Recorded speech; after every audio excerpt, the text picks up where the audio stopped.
there's an intriguing background to Pontius Pilate. And whenever you take into consideration this study about him, it adds a great depth to John chapter 19. John chapter 19, Pilate is with Jesus, and he is standing before the frenzied mob led by the Pharisees.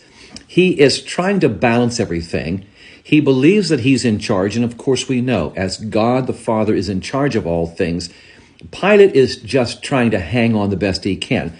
There's an interesting background to his belief system. Romans were in a belief of a polytheistic religion.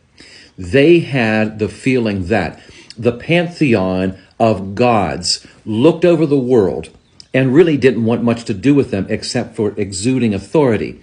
And if there was a particular mortal that was out of line, the gods would send down one of their offspring in the form of a man to do punishment. Now think about that background of the belief system of Rome, and then take a look at what it's talking about in John chapter 19. Pilate brings Jesus. He's very confused about Jesus' guilt, his innocence. He doesn't see anything to blame. But when the time comes for him to bring Jesus out and argue with the Pharisees, they say the problem we have with him is he calls himself the Son of God. Now think about what Pilate's belief is. A son of God. Pilate has already been in some precarious situations dealing with the Jews. And so in his belief system, maybe the gods have sent down one of their offspring to judge him. The Jewish people have just said, he claims to be the Son of God. In Pilate's point of view, this could be a very, very serious time of judgment.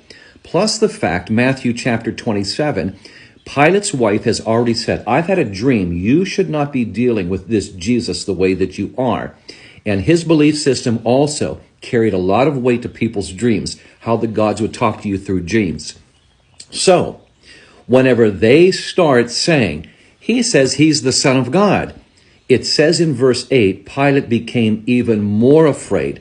And the word for fear is more than just being a little bit disconcerted. It is the word where we get the word phobia. Phobos is what is creeping into Pilate. He then goes in, and listen to this in the passage. He says, where are you from? Now think about this. He knows exactly where Jesus is from. He's a Nazarene. Jesus has been around Jerusalem. He's asking him in the celestial reasoning, are you from the gods? And Jesus doesn't answer him. It's an interesting part of the story about our Savior going to the cross during the trial time.